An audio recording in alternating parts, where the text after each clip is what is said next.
This morning, the Center for Disease Control's ACIP, or Advisory Committee on Immunization Practices, voted in favor of changing the guidelines for the hepatitis B vaccine for newborns, saying that it's no longer necessary for all newborns to be vaccinated against hepatitis B. Now, remember that the membership of ACIP was entirely replaced in June of this year. RFK Jr., the director of the Health and Human Services Department, fired all 17 members of the committee, and then he replaced them all with his own choices, many of whom are anti-vaccine in rhetoric, a position that is entirely contrary to scientific evidence. RFK Jr. has a history of anti-vaccine rhetoric, most notably when he went to Samoa in 2019 and he preached anti-vaccine rhetoric. This was in response to a faulty handling of an MMR vaccine, a measles, mumps, and rubella vaccine, which later led to an outbreak that resulted in 83 deaths. RFK Jr.'s rhetoric regarding vaccination is typically not openly hostile. What he'll do is that he'll appeal to individualistic freedom, claiming that people need to be able to make the decisions for themselves, and the government shouldn't force people to be vaccinated against their will.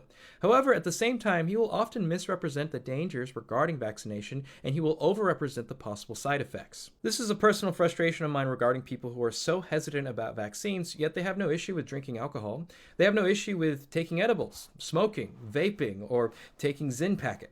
And the fact that they are being so cautious about vaccines without understanding what the alternative is also something that strikes a nerve to me personally, especially regarding hepatitis B. In the Taiwanese community, past contact with hepatitis B was extremely common, with about 15 to 20% of the population being carriers of it, usually transmitted through childbirth, before a universal vaccination program started in 1984. I myself might actually have it, I'm not entirely certain, and this influenced the community in different ways. There's a higher chance of liver cancer and cirrhosis, and in many ways, many Taiwanese people don't bother trying to donate blood because usually we're turned away. This is something I learned when I was taking Taiwanese lessons at a Taiwanese community center. I asked my teacher, I was about 9 or 10 years old at the time, do you ever donate blood? And he said, no, I don't, because I have past contact with hepatitis B. This is a very common Taiwanese thing, and because of that, they don't accept my blood donations. I also have to worry about potentially having liver cancer. So I am very much in favor of having a universal vaccine mandate for hepatitis B because I understand what the alternative is like. But a lot of Americans don't know what it's like to live in a world without vaccine mandates. This is often coupled with several other misunderstandings, such as an idealized version of the past,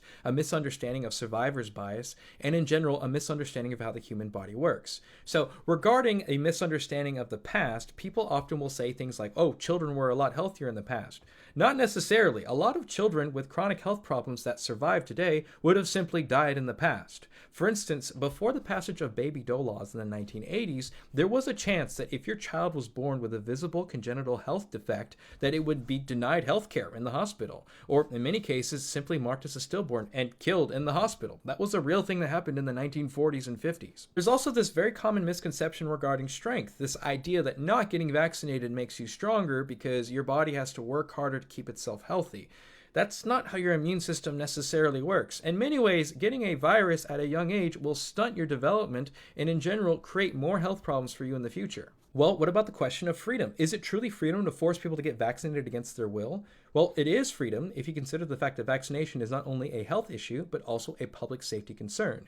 In that in our society of 340 million people in the United States, we are inevitably going to have people who are immunocompromised. We are inevitably going to have people who have chronic conditions, who cannot live their lives freely if they're constantly at risk of being exposed to highly infectious diseases, like measles, that could prematurely end or alter their lives forever. In the case of traffic laws, for instance, we have those in place because we could have freedom of traffic where everyone can just drive however they want. However, that would impede upon people's rights to traverse freely. Because of that, we have traffic laws in place so that people can live their lives and safely go from A to B. The same thing applies to vaccinations. Now, there's a few things that need to be understood about this vote. It's not final. It has to be approved by the acting director of the CDC, who is Jim O'Neill.